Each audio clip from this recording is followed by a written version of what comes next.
There are secrets in Valenwood that the Bosmer will kill to protect. Not the kind of secrets whispered in taverns or traded between spies, no. These are the secrets that sleep in the roots of grottoes older than the First Era. Secrets written in a language of bone and sap. Secrets that taste like copper and smell like turned earth after rain. My name is Cassia Vero, and I am dead. Or I should be.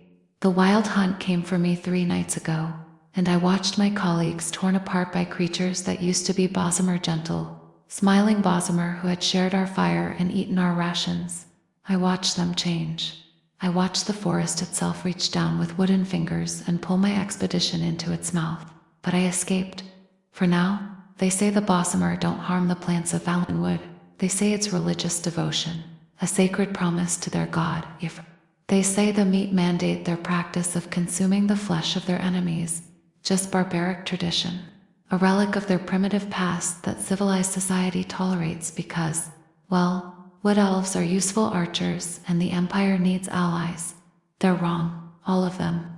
I came to Valenwood as a scholar of the Arcane University, part of an Imperial expedition to document native customs and belief systems. I came with books, questions, and the kind of academic arrogance that assumes all superstition has a rational explanation.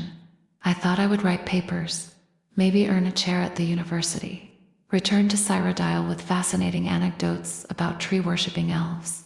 Instead, I discovered why the Bosmer guard their forests so jealously, why they never ever break the Green Pact, why they consume the flesh of the fallen with such ritualistic precision. The Green Pact isn't a promise, it's a prison, and the Bosmer aren't its keepers there, it's bars. What I'm about to tell you will never appear in any Imperial library. The FanLore don't know it, the College of Whispers hasn't even guessed it. If you're watching this, if these words somehow survived my death and found their way to you, then please listen until the end.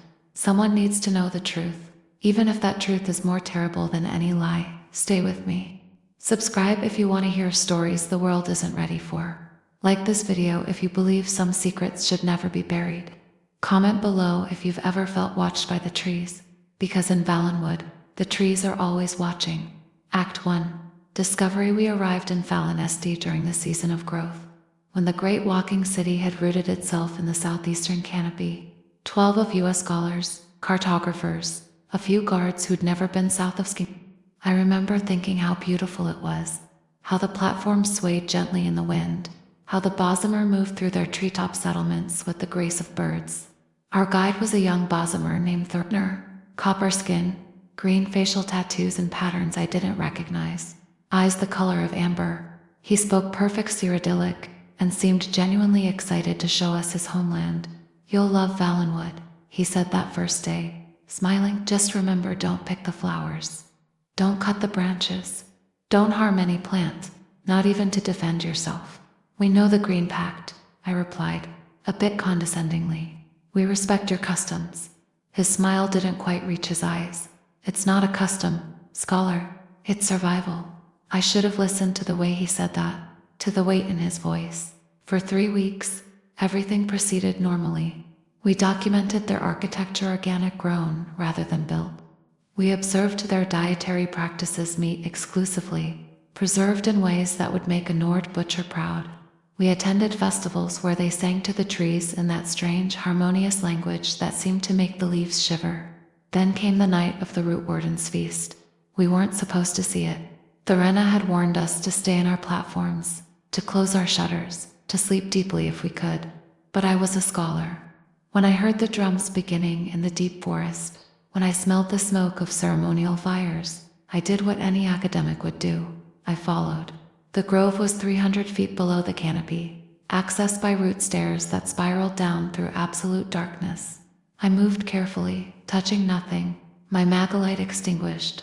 Below, I could see firelight flickering between massive tree trunks, each one broad enough to house a dozen families. The Bosmer were gathered in a circle, maybe 60 of them, naked except for crowns of antlers and necklaces of finger bones. In the center of the circle lay a body, human, Imperial. From the clothing, one of the merchants who'd been traveling with a caravan last week. I watched as the spinnerin, ancient Bosmer woman with white eyes and a voice like wind through caves began to chant.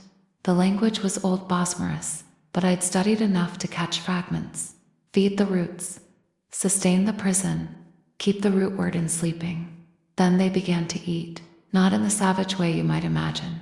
This was ritual, sacred. They consumed the flesh with reverence, whispering prayers between each bite, their eyes closed. Some wept as they ate. The spinner walked among them, placing bloody handprints on their foreheads, singing in that resonant voice that made my bones ache. And beneath them, beneath the circle, the roots began to glow, faint at first. A sickly green phosphorescence that pulsed like a heartbeat. The roots writhed slowly, like serpents in sleep. And I swear, heard something answer the spinner's song. A voice from below, from deep in the earth. A voice that said, more, always more. Feed me and I will sleep. Starve me and I will rise. I must have made a sound. Thuriner's hand clamped over my mouth from behind, dragging me back into the shadows. His breath was hot against my ear. Run, now, don't stop. Don't look back. We ran. Act 2 investigation the next morning. The Rana was gone. No note, no explanation. The other Bosmer and Falinesti looked at me differently, their smiles too tight, their laughter too quick. I felt their eyes following me through the platforms. I should have left, should have gathered the expedition and fled back to Cyrodiil. But I'm a scholar. I needed to understand. The Falinesti archives were forbidden to outsiders, but I'd made friends with a young scribe named Lithir for a bottle of Cyrilli Brothers wine and a promise of discretion. She showed me into the deep library's chambers grown inside the trunk of the walking city itself, where books were carved into bark and histories were written in dried blood. What you're looking for, she whispered, doesn't exist, officially. Unofficially. She led me deeper, past sections marked in languages I didn't recognize, down to a chamber sealed with a door of woven root. She sang to it that same strange harmonic hand. The roots unraveled. Inside, the ossuary scrolls.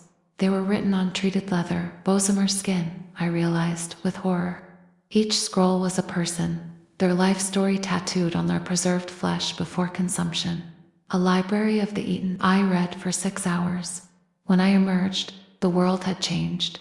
The Green Pact was signed in the Merethic era, long before recorded history. But it wasn't signed with Wefre. It was signed against Wefre, or rather, against what Wefre had become. The early Bosmer had been shapeshifters, the ooze. They called it formless, changing, unable to hold a single shape. They begged Eufre for stability, for permanence. And Eufre gave it to them, but Eufre demanded something in return. The forest. Eufre didn't just teach the Bosmer to respect plants. Eufre became the plants. Every tree, every root, every leaf in Valenwood was his Eufre, conscious, aware, hungry, and the Bosmer realized too late that they'd traded one prison for another. So they did the unthinkable. They consumed Eufre. Not entirely, that would have been impossible. But they ate the heart of the god, dividing it among their people, binding YFFRE's consciousness into their own bloodlines. Every Bosmer carries a fragment of their god inside them. Every Bosmer is a living prison cell. The Green Pact isn't reverence. It's necessity. If the Bosmer harm the plants, they harm Eufre, and if they harm Eufre enough, if they weaken the prison enough, the god will wake fully, will remember what was done, will reclaim what was taken, and the meat mandate the cannibalism. That's the key to everything. When Bosmer consume flesh, they're feeding the fragments of Eufre inside them, sating the god with blood and meat, keeping it docile, keeping it sleeping. If they stop eating, if they break the pact, if they starve the god even for a generation. I found a passage written by a spinner from the Second Era. We are not the masters of the forest. We are its digestive system. We are the teeth that keep the root word in sleeping. If we fail, if we falter, Eufre will rise from beneath us, and every plant on Niran will remember it was once a god. The trees will walk, the grass will scream, and all flesh will be consumed in the greening. Act 3. Revelation. I tried to tell the others, my colleagues. The expedition, they thought I'd been drinking, or that the heat had gotten to me. Cassia, said Praxis, our expedition leader. You're talking about theoretical theology, metaphor. The Bosmer used dramatic language. It doesn't mean the drums began that night, not the slow ceremonial drums from before. These were war drums, wild drums. The sound of a hunt beginning. Thurina appeared at my platform door, bloody and gasping. "They know," he said. "The spinners know you read the scrolls. They've called the wild hunt, not for conquest. For you, I don't understand. The wild hunt isn't a weapon," he said, gripping my shoulders. "It's a release valve. When the Green Pact is threatened, when the prison weakens, the spinners call the hunt, the Bosmer transform. They let Yafaris power flow through them, become one with the god, and they consume everything in their path. It resets the balance, feeds the root warden, strengthens the prison. How long do I have? It's already started. Below us, the city was changing. I watched Bosmer, gentle, civilized Bosmer, begin to convulse. Their bodies twisted, bones cracking and reforming. Antlers erupted from skulls. Mouths split wider, teeth multiplying. Some dropped to all fours, their hands becoming claws. Others grew larger, their skin hardening into bark-like armor, and they were singing, all of them. That same harmonic that made reality feel thin. "Run," Thurner said, "into the deep forest. It's your only chance. Come with me, I can't." He pulled back his sleeve, showing me his arm. The skin was splitting, green light bleeding through. "I'm Bosmer. I carry the god. When the hunt calls, we all answer." His eyes were wild, terrified. "I'm giving you a head start. That's all I can do." He shoved me toward the root stairs behind us. The first screams began. Act 4. Pursuit. The deep forest at night is a cathedral of horror. I ran through darkness so complete, my magilight barely penetrated it. The trees were massive here, old beyond reckoning, their roots forming walls and tunnels. I could hear the hunt behind me, a sense of transformed Bosmer, crashing through the undergrowth, their howls harmonizing into something that sounded almost like language. My colleagues died first. I heard them, Praxis begging, Servana screaming, the wet sounds of feeding.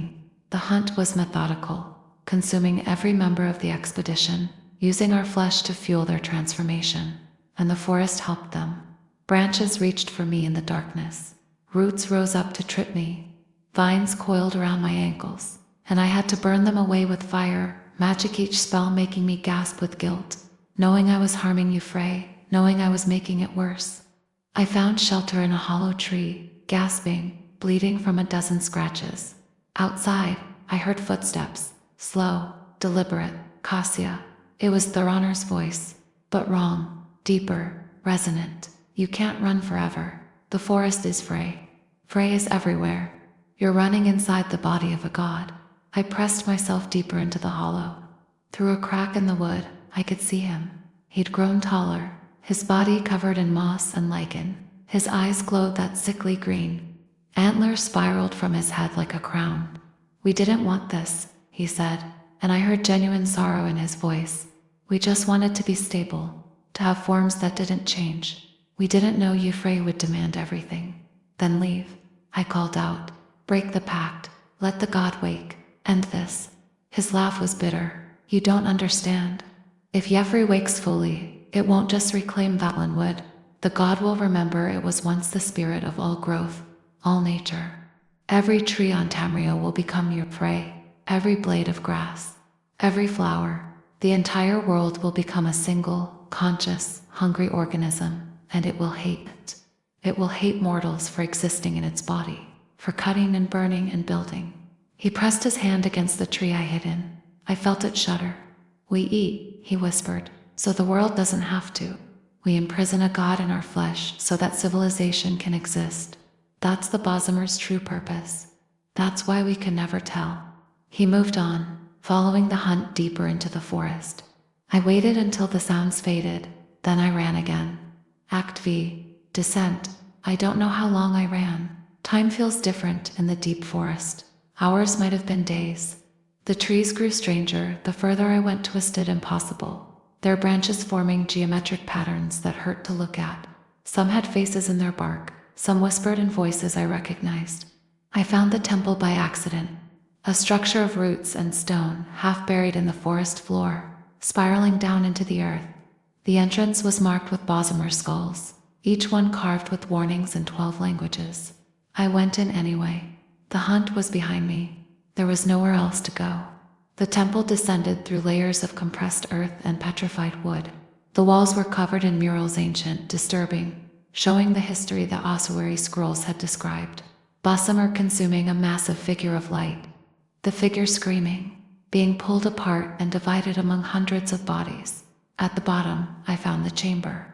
It was vast, impossibly vast for being underground. The walls were living roots, pulsing with that green luminescence. And in the center, suspended in a web of root and bone, was a heart. Not metaphorical, an actual heart.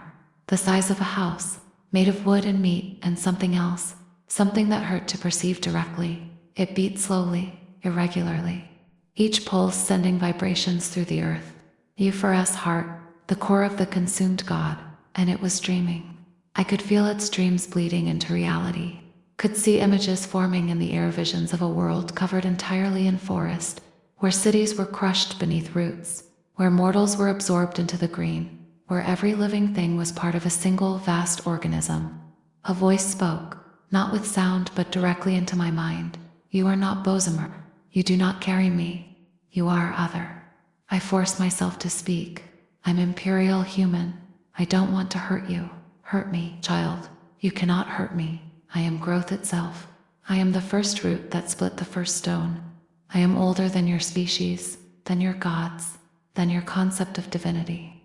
The Bosmer thought they could contain me, consume me, make me small enough to control. The heart's rhythm increased, the roots around me tightened, but I am patient. I am growth, and growth is inevitable. Each generation of Bosmer, the prison weakens. Each breaking of the pact, I grow stronger. Soon, perhaps in a century, perhaps in 10, the prison will fail, and I will bloom. Then why not break free now, if you're so powerful? Because they were clever, the first Bosmer. They didn't just consume my heart, they wove my consciousness into theirs. If I break free violently, if I destroy the prison, I destroy myself. So I wait, I grow, I whisper. And when the time comes, the Bosmer will open the cage themselves. Why are you telling me this? Because you will survive. The hunt will not take you. I will not permit it. You will return to your empire, and you will tell them what you learned. You will write it in your books, speak it in your universities. You will make the Bosmer secret common knowledge. Why would you want that? The heart pulsed, and I felt something like amusement.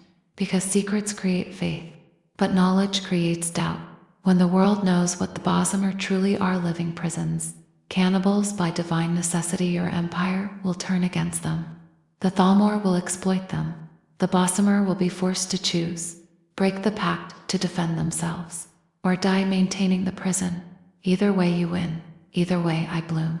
Act 6. Transformation. The hunt found me in the heart chamber, led by Elder Spinner, Valenwood, herself ancient, withered, her body more plant than flesh. She saw me standing before YFFRE's heart, and her white eyes widened. No, she whispered. The root word and showed you. It spoke to you. It told me everything, I said. The whole truth, and it's letting me live.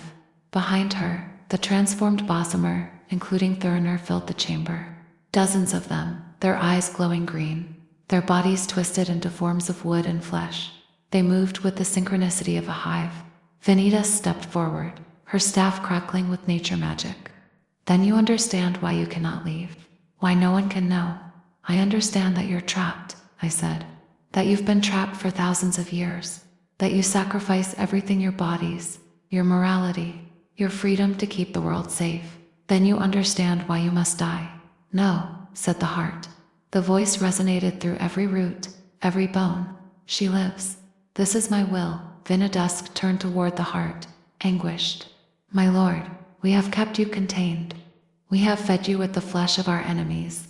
We have maintained the prison across 100 generations. Why would you? Because I am tired of sleeping. Because I wish to bloom. Because this child will be my messenger. And through her, the prison will finally break.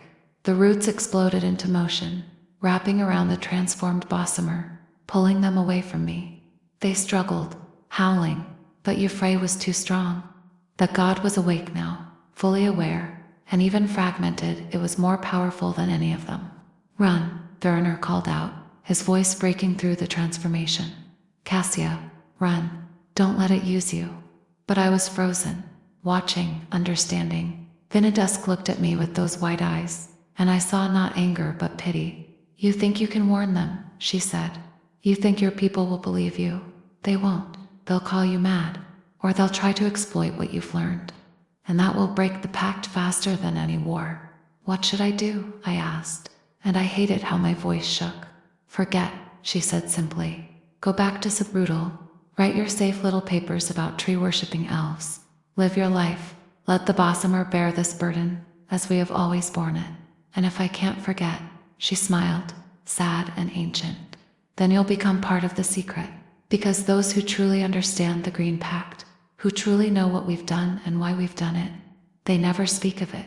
The weight is too great, the responsibility too terrible. Yefre released them then. The roots withdrew. The transformed Bosmer began to change back, their bodies shrinking, their features returning to normal. Their honor collapsed, gasping, his skin pale. The heart pulsed one final time, and I felt its attention leave me. It had said what it wanted to say, done what it wanted to do. I was free to go. I made it back to Cyrodiil 3 months later, alone, haunted, changed. The expedition was listed as lost to bandits. The Empire sent condolences to the families. I wrote a brief report describing our findings before the attack.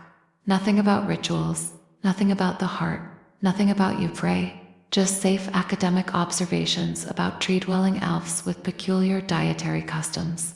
I tried to write the truth once, sat at my desk in the arcane university, with fresh parchment and ink, tried to form the words, the Bosmer are prisons for a consumed god. The Green Pact is not faith, but survival. If it breaks, the world ends in green. I couldn't do it. Every time I tried, I felt the roots tightening around my throat, felt Yefre's attention turning toward me, felt the weight of the secret crushing my chest. Falinesti was right. Those who truly know cannot speak. Sometimes I dream of Valenwood, of that massive heart beating in the darkness, of Thurinir's transformed face, of the hunt singing as they fed. And I wake up knowing that somewhere, in the deep groves, the Bosmer are still eating, still maintaining the prison, still sacrificing their humanity to keep the world safe from a truth it can never be ready for. The Green Pact will break eventually. Yefre said so. It's inevitable as growth itself. Maybe in a century, maybe in 1,000 years, but it will break. And when it does, when the trees begin to walk and the grass begins to scream, remember this. The Bosmer tried. They gave everything. They made themselves into monsters so that we wouldn't have to face the real monster sleeping beneath the roots. I drink too much now. I avoid forests. I've stopped eating meat, can't stomach it, knowing what consumption really means. And I never ever speak the full truth of what I learned. But you've heard it now. Make of it what you will. Believe it or dismiss it as the ravings of a traumatized academic. Either way, the secret is out. Yefre's message has been delivered. The prison is weakening. The bloom is coming. And there's nothing any of us can do to stop it.